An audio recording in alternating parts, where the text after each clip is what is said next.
Time now for yours truly, Johnny Dollar.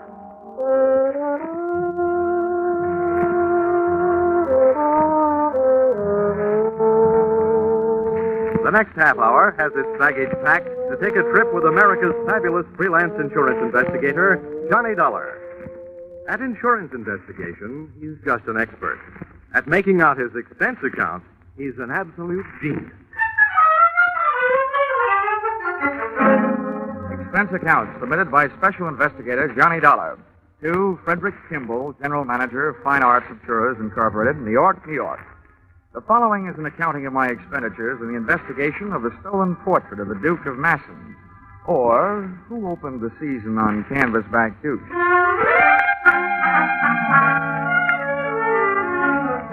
Expense account, item 1, $350, plane fare, New York to London. Item 2, $125, replacement, brand new light tan topcoat, borrowed and not returned by fellow passenger during flight. We had cleared Gander, Newfoundland, and were 4 hours out, flying at 20,000 feet over the Atlantic, with the night and the weather fighting it out to see which could darken the sky first. Most of the passengers were asleep, but the rough weather was giving the man in the seat beside me a rough time. Although the plane had leveled off, his dinner was still trying to gain altitude. Among other things, he complained of chills, so I slipped out of my topcoat and threw it around his shoulders. Oh, thank you. I'm sorry to be such a bother. I think I'll try a drink of water. Okay, I'll buzz for the steward. No, don't bother. She's up forward. Maybe the walk back will do me some good. I'll be right back. I'll be here.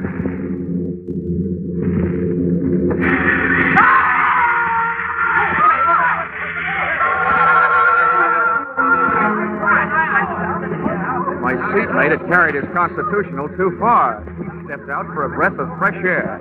I didn't think anybody could get sick enough to do that. By the time I got to the back of the ship, the rear seat passengers were milling around the aisle, all of them claiming not to know anything about what had happened. I didn't either. But if my ex-friend hadn't got out of the plane, he'd been pushed. And that posed this tantalizing question. If he'd been pushed, and since he'd been wearing my light tan topcoat, was I the one who was supposed to be taking that 20,000-foot swan dive into the Atlantic? I looked over the passengers, and to me, they all looked guilty. But I knew they couldn't be. I also knew I had no chance of finding out which one was. When things settled down, everybody started asking the stewardess for sedatives to help them get back to sleep. I asked her for some black coffee to keep awake.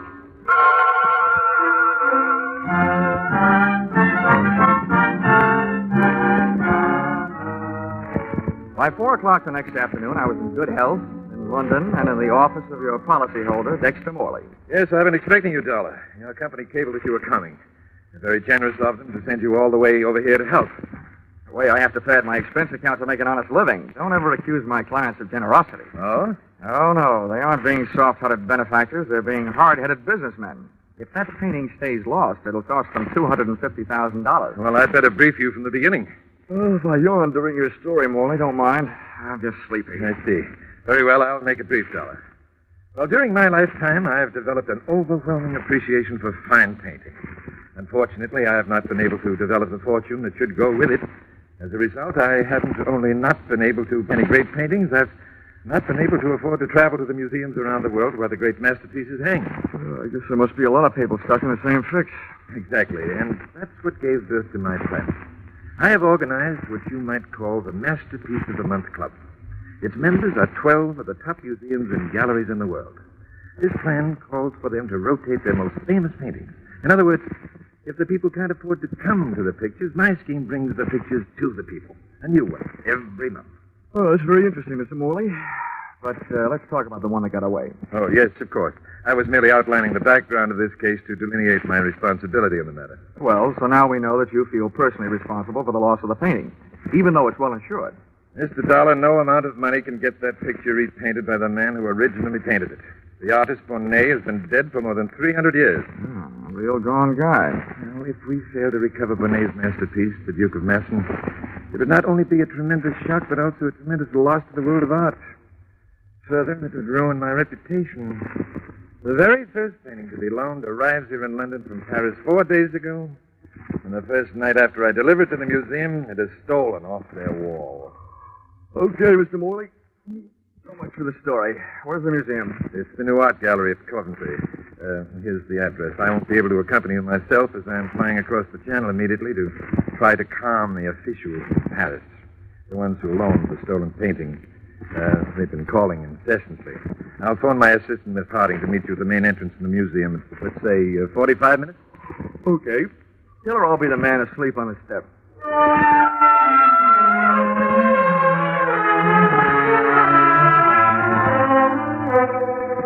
Expense account, item 3. Sixpence halfpenny, London papers. To read while waiting for Miss Harding at museum entrance. No matter what I told Mr. Morley, I was afraid to go to sleep. Page 1 of each newspaper referred to my reason. The misadventure which had occurred on a plane the night before. A possible attempt on my life. Then along came another good reason for my lids not drooping. Miss Harding was an eye-opener. Speaking in artistic terms, no painter could completely capture her dimensions. A sculptor could come closer. As far as I was concerned, so could she. And she did. Would you see Mr. Dollar? It would indeed. I'm Miss Harding. Mr. Morley indicated that I might find you asleep. I say that must have been a shocking experience on the way over. Oh, not only shocking, but frustrating. Oh? Yes, there was nothing much that could be done. We circled long enough to drop a few life rafts, some flares, and a big blob of yellow oil to help mark the spot. Then all the pilot could do was call for the air sea rescue boys and hope. Yes, it's been in all the papers the whole day. Poor chap. Yeah, it could be that there, but for the grace of a light tan topcoat, go I. What was that? Oh, nothing. Well, shall we go museum prowling? Yes, of course, though. Well, there isn't much to see, just a blank space on the wall. Well, let's take a look anyway.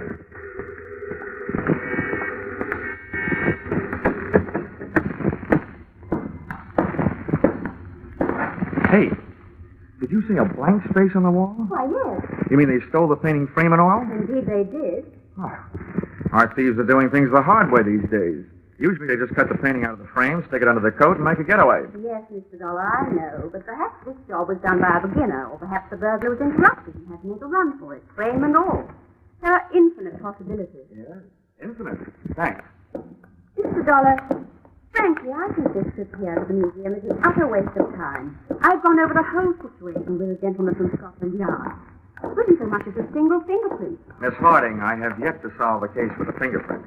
Sorry, I forgot. Men just can't stand to see any show of efficiency in a woman. Oh, I wouldn't say that. It's according to what they find their efficiency. I'm speaking of business. Mr. Dollar, I'm sure that I can save you a great deal of trouble. I've already done an extraordinary amount of research on this case. Well, be careful what you tell me, Miss Harding. At this point, I confuse easily. Mr. Dollar, a child could understand what I have to tell you. Sometimes a wide-awake child is better than a sleepy man. But go ahead. Now, this is the place, right here. No. There. You see? A blank wall. Now, Mr. Dollar, of the 12 foremost art thieves in London, I have discovered that 9 are currently in prison. 1 is in hospital after falling 4 stories off a roof, and the other 2 are at large and may be found residing at the addresses I have here. Hey, you sound more like a patron of the criminal courts than you do of the arts. The entire subject of criminology fascinates me. Now, have you seen enough of your blank wall? Yep, things are blank enough. Give me those addresses. And while you're at it, maybe you better give me yours. Mr. Dollar, you don't think I look suspicious? Oh, no.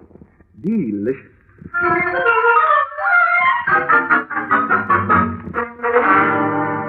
Expense account, item 4. 5 shillings. Cab fare to Scotland Yard. Tip to driver, 2 bob. When it comes to money, I speak all languages. Scotland Yard from the outside looked like a big public school. Well, it has taught a lot of lessons to a lot of people. Inside, it was tea time. When I inquired for the officer in charge of the robbery with which I was concerned, I was led to an Inspector Carew. First, he gave me a cup of tea. Then he gave me my lunch. Mr. Dollar, you sit here and ask me why we haven't done something. Believe me, sir, the yard is not as archaic as its architecture.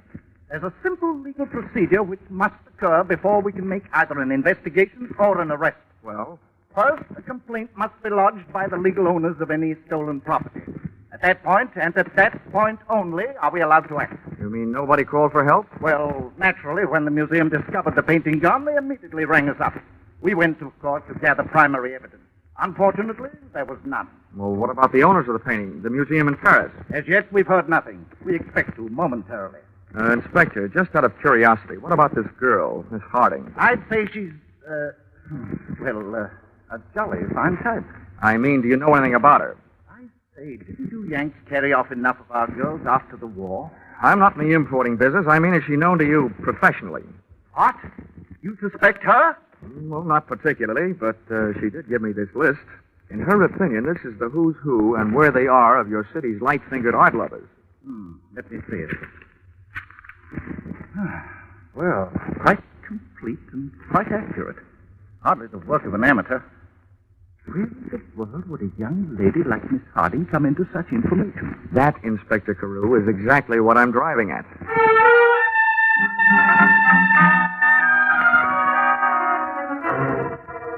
Back in a taxi, headed from Scotland Yard on my way to check into the Mount Royal Hotel, I gave my eyes a rest at the risk of missing the sightseeing, but my mind refused to follow suit.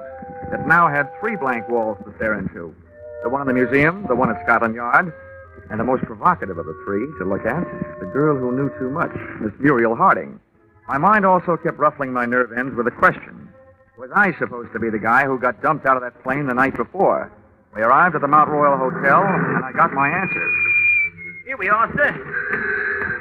That's the Mount Royal, right? Dead on, across the way. You can't miss it. Okay. What's the bill? To you, sir? That'll be half a crown. How much? 2 and 6, sir. Oh, here. You figure it out. Phew. God, ever so, Governor. Look out, Governor, mind that car! That was a close one. You all right, Governor? Yeah. Blimey, since the cars are back on the street, it's more dangerous to walk around now than it was when them ruddy buzz bombs were dropping. Yeah, a couple of good things about the buzz bombs, though. Nobody aimed them at you personally, and nobody was at the wheel to steer them.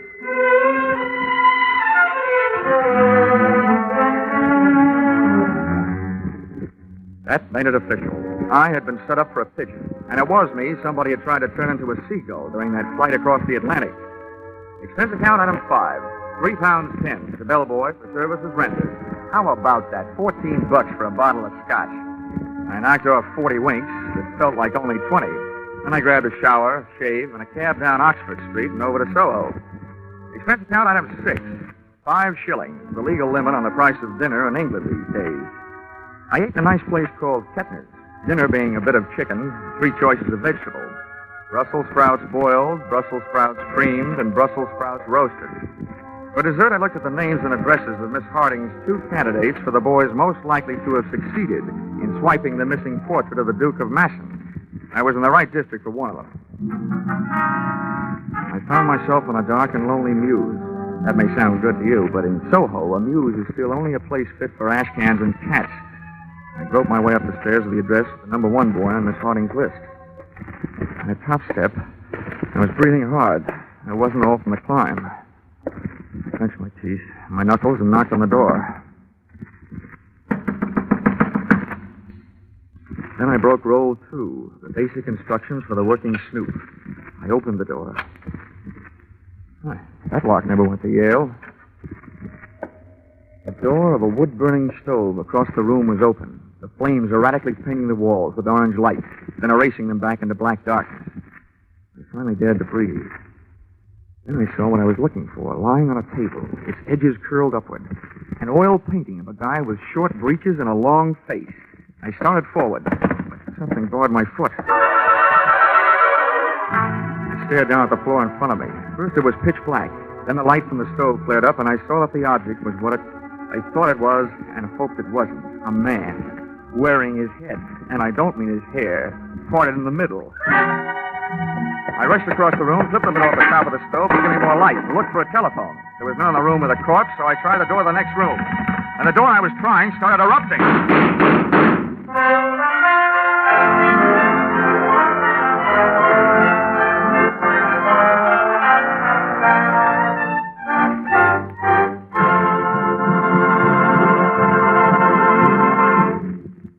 In just a moment, we'll return to the second act of Yours Truly, Johnny Dollar.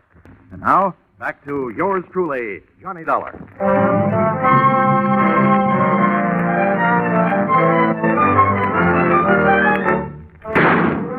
When those bullets came crashing through the door at me, I dropped to the floor. I still don't know whether my knees buckled or I meant to go down. I stayed where I was.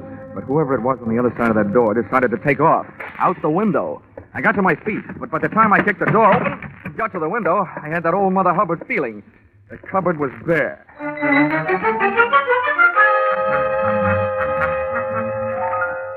And that's what I'm doing here in your flat, Miss Harding.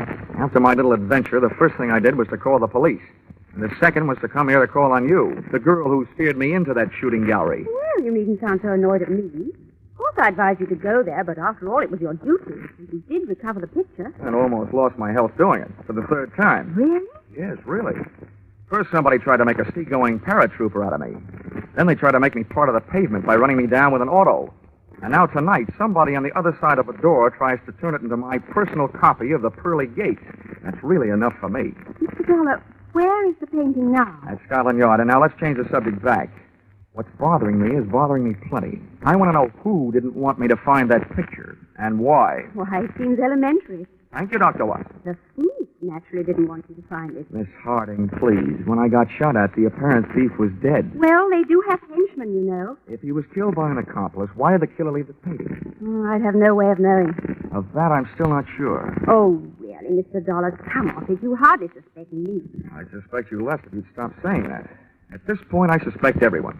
Even Dexter Morley, of dreaming up this whole painting of the month scheme to bring those paintings within stealing distance. Oh, but that's utterly Yes, ridiculous. I know. If that was the plan, he'd wait until he had more than one picture on the road to steal. That's why I don't suspect him. Well, frankly, I don't see why you continue to worry. After all, your part of the job is done, isn't it? Yeah, I suppose you're right. But I still have a yearning burning deep down inside of me to break somebody's neck. Mind if I use your phone? Of course not. Help yourself. Thanks.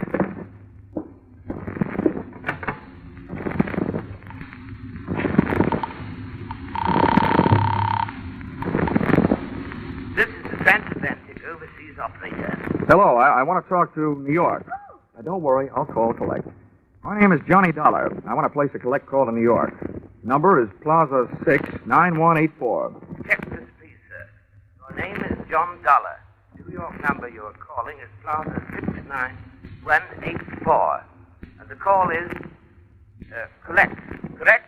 Correct. Collect. Right you are, sir. We shall ring up immediately if there's a clear circuit. Thank you. They'll call me. Well, while you're waiting, you should probably do with a bracer. Do you care for a drink? What have you got? Oh, gin and orange, gin and lemon, gin and Italian, or gin and French. No whiskey. No, thanks. Well, come and sit down over here. Very restful. Much more restful in the eyes where I am. Here, I can have a better look at you. However, Why, Mr. Dollar, you can be charming. Do you mind if I change the mixer for Johnny? It sounds much more fun. I'll swap you one Johnny for every Muriel you let me use. It's a bargain. Now, tell me about yourself. Your line of work fascinates me. I'm an absolute bug on criminology. At the moment, Muriel, that happens to be my unfavorite subject. Let's talk about you. Where shall I begin? Just after the age of 21? You're a saucy type. At the age of 21, I was serving in the WAF, Huh? the Women's Air Force. Oh, you must have had a lot of exciting adventures. Rather. What was the most exciting? Oh, I think perhaps the night the young U.S. Air Force captain kissed. Oh, one of the boys of the Wild Blue yonder. Maybe it was the blue of your eyes that made him wild. Johnny. I know how he must have felt. Gee, Johnny.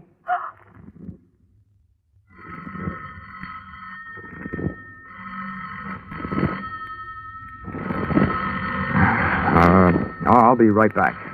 All right, darling. Hello? Are you there? Are you there? Of course I'm here. Mr. Dollar? That's right. We're ready with your call to New York. We shall signal at the end of 3 minutes. Are you ready to talk? The minute you stop. Right you are, sir. Carry on. Hello? Hello? Is this the Fine Arts Insurers? I want to talk to Mr. Kimball. Yes, Dollar. I'm on the line. Go ahead. Well, you can stop worrying, Kimball. I got the painting back. You say you did get it back? That's right. It's safe. All you'll have to pay is the price of a new frame. But that you say, what happened to the frame? Well, the guy who swiped it took the painting out of the frame. I don't know where it is. Well, ask the culprit what he did with it. I can't. He's dead. Well, then look for it. That frame itself is worth $10,000. It was insured along with the painting. Okay, Fred. Don't blow out any bridge work. I'll look around for it. Is it everything you've got, Dollar? You're too near doing that already. What'd you say? Okay, Fred, I'll cable you what happens. Goodbye. Well, Muriel, vacation's over. I just got put back to work. I gather from your conversation you want to send you chasing off into the night to look for the picture frame. Yeah, that's it. Oh, it's ridiculous. The thief had probably already found it somewhere in that fellow's flat. I'll check that. But my work is personal service. But oh, must you go, Johnny? It's only 10:30. Couldn't you put it off till morning? Well, there's nothing I'd like better, but... Couldn't you stay even for a little while? Well, just long enough to calm my nerves.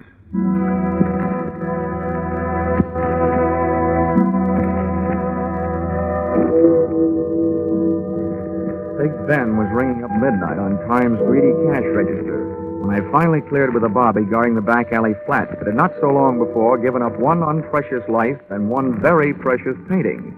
The place was darker than it had been on my previous visit, and when I groped for the electric switch, I realized why. There had been a brisk fire blazing before. In the bottom grate of the stove, I found enough unburned portions of the hot picture frame to justify my conclusions. And I found something else that came under the category of hot rocks.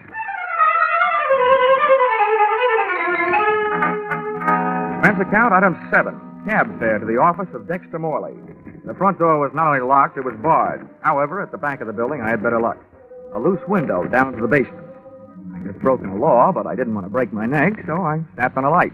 The basement was loaded with cabinet-making equipment. But for my dough, they weren't making any cabinets. There was a bench with a power drill, and on the floor below it, a pile of sawdust and wood shavings. That was normal enough, but the sawdust pile was glinting with tiny specks of crystallized glue. With what I had now, all I had to find was Dexter Morley. He made that easy. He found me. Stay down there, Dollar. Right where you are. Well, welcome home from that trip to Paris you didn't take. That gun in your hand suggests that I'm right about one thing, anyway. Yes, and what would that be? That whoever took those shots at me earlier tonight was probably not an Englishman. The bobbies over here don't carry guns, which makes most English mugs afraid to. You're an American. That's interesting, but hardly valuable. I've got some more. How valuable is this? I think you're in on, or at the head of, a very high-class smuggling racket. And I think you set up that painting of the month scheme of yours to establish just about the neatest method of smuggling that I've ever heard of. You're very generous, but I know how I operate, so what you could tell me about it could do nothing more than bore me.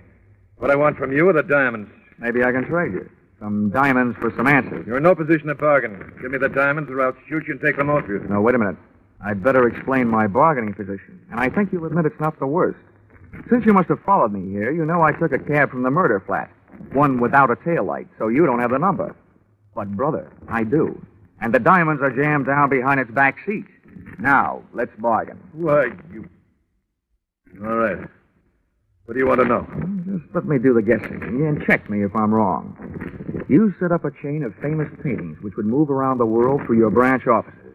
As each one passed through your hands here, the frame was to be dismantled, and holes bored in it at the joints for the purpose of smuggling diamonds. Right so far? Yes, Dollar, right.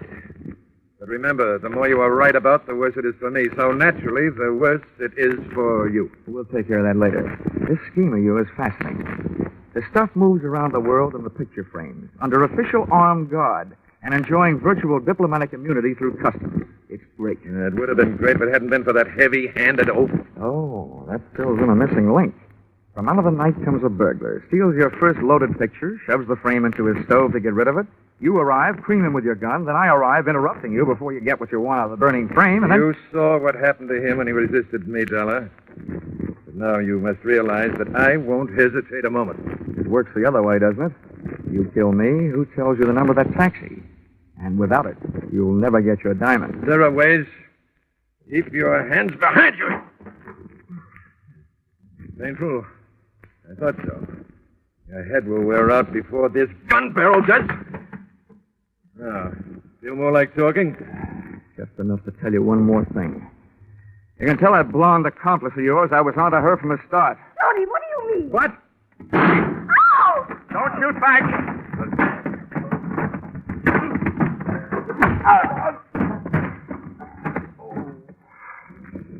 I can't repay you for those 3 tries you made or had made on my life, Morley.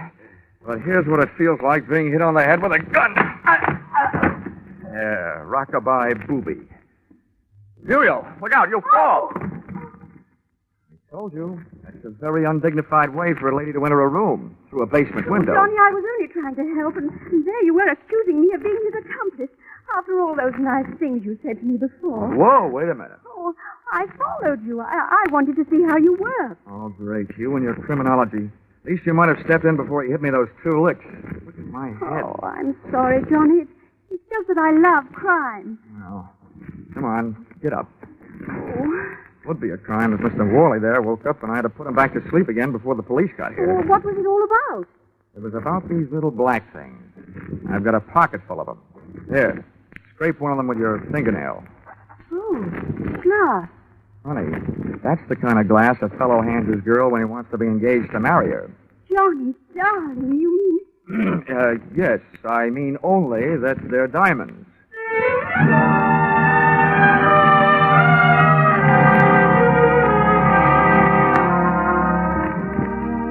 Expense account, item 8, $350. Plane fare out of attempted matrimony by the party of the second part. Item 9, $25. Gift to Muriel Harding. 2 books, one on the art of crime, the other on the art of cookery, in the hopes that the latter might attract her to the pursuit of a more womanly hobby. Item 10, 10 cents. Roma Seltzer. Purchased upon landing at Gander, Newfoundland.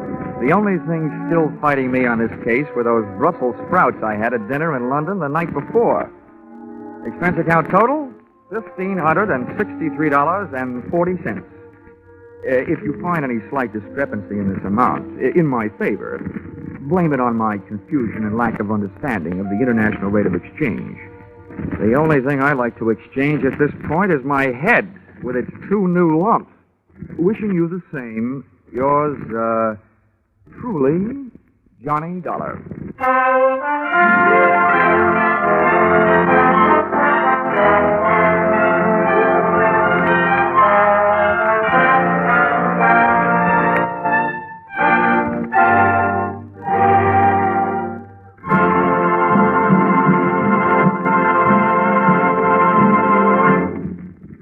In just a moment, more about Johnny Dollar.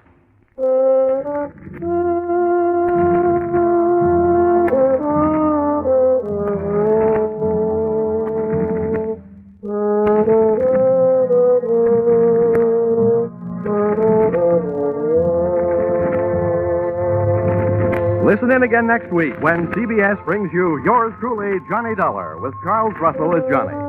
Yours Truly, Johnny Dollar is written by Paul Dudley and Gil Dow, with music by Mark Warnow, and is produced and directed by Richard Sandville for CBS, the Columbia Broadcasting System.